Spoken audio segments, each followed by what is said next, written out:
Hello there, welcome back to the Ogre, the old Git Reacts Reviews and Off Times Reminiscences. Today we're doing Decoherence. Now this isn't the cover in question, which is plain black.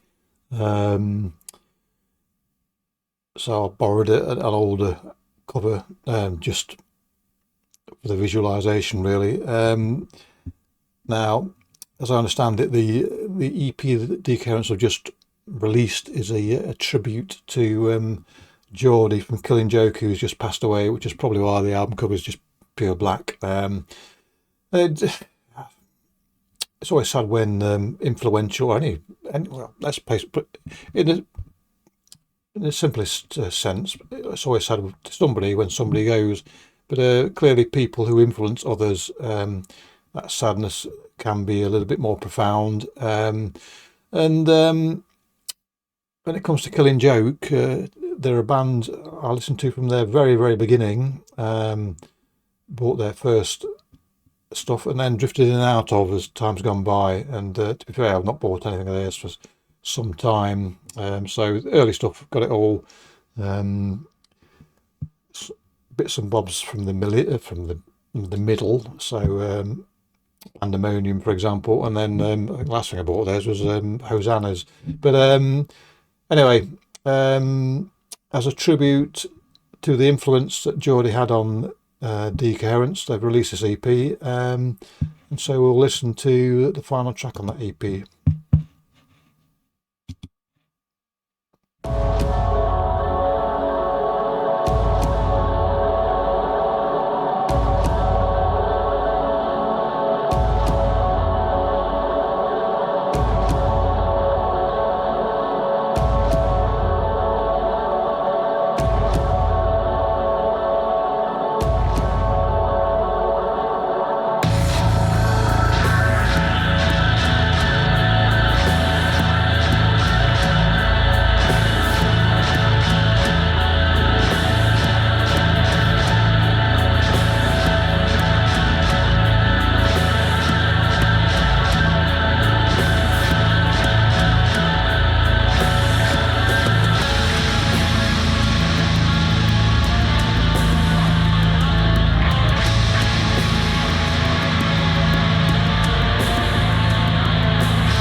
So when you listen to Decoherence, you probably run out of fingers and toes and might have to borrow somebody else's fingers and toes as well, just to sort of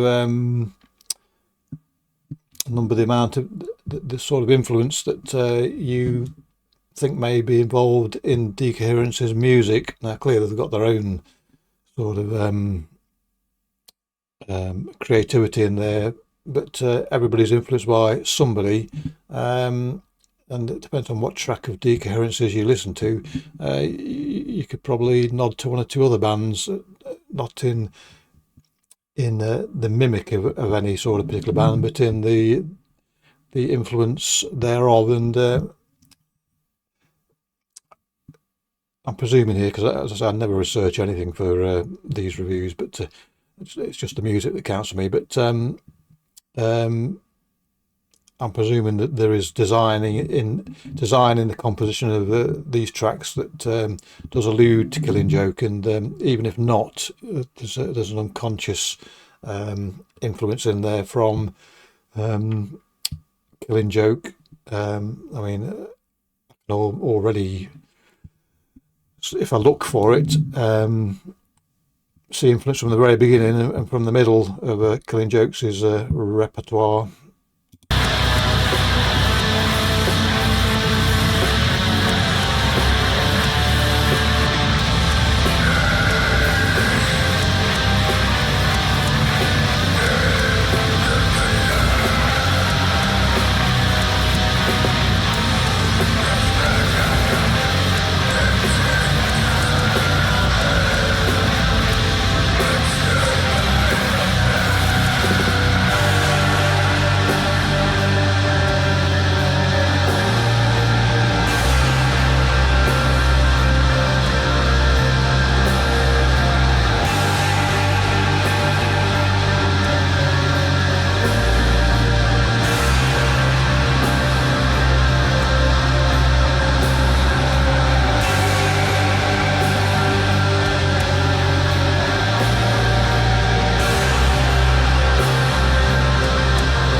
doing the research, I may have missed the glaringly obvious in that it may well be the case that these tracks are Decoherence's versions of Killing Joke songs, and I've only really got it on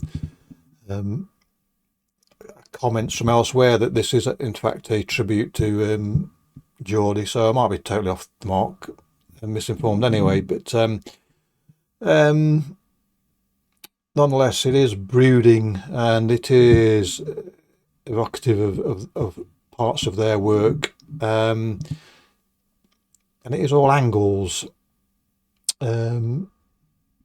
If you when you're although there's a more rounded nature to the vocals now, but everything so far has been all angles and almost barbed in itself. Of course, very chunky and heavy as well, which is something that you won't be at all surprised too much from Decoherence with some of their stuff.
Don't really want to stop it. I'm enjoying it too much. It is as it morphs into something more dynamic. It's sort of hitting all the sort of spots that I like most in music, by and large, anyway. And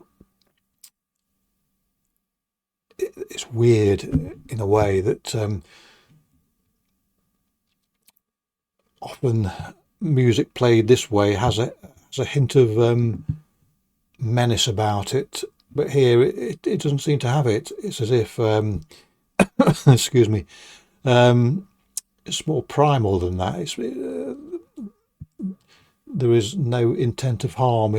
It's just a expression of vibrancy and being, rather than something being corrupted by more negative aspects.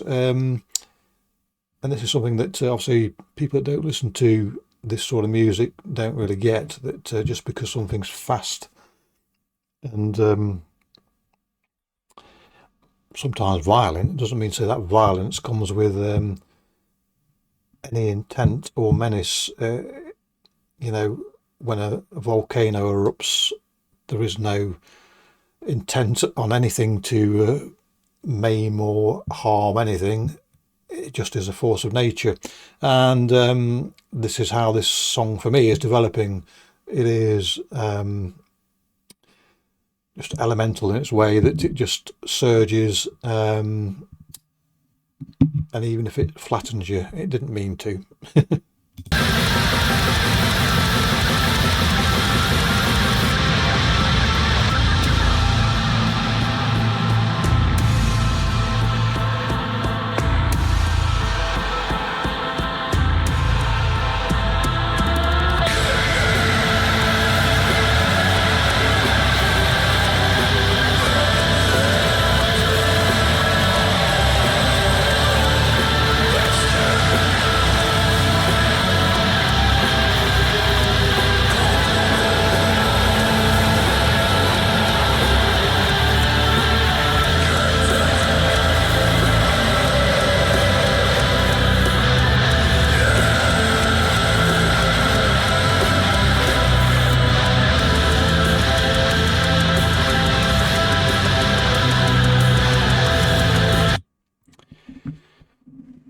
changes in dynamics, and but nonetheless, as is the case often with decoherence, there is no, if the dynamics change, the emphasis still remains, and often it's claustrophobic, maybe not confined. I always get a sense with these that you're in a darkened room with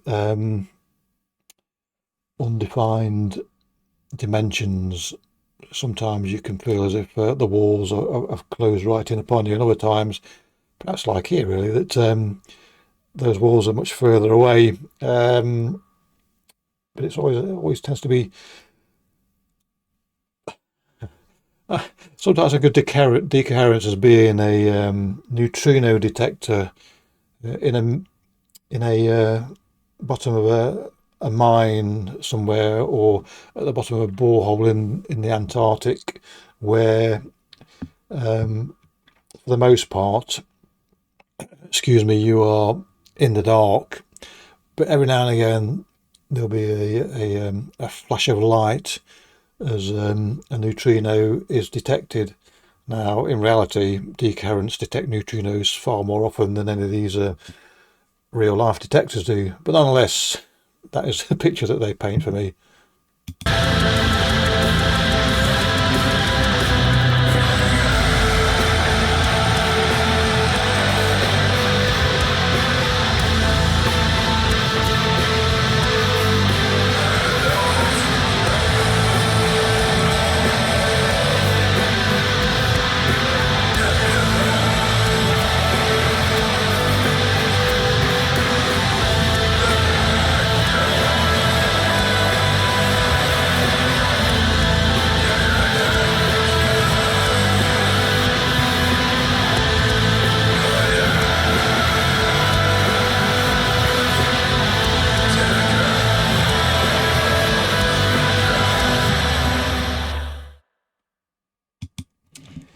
So there you go.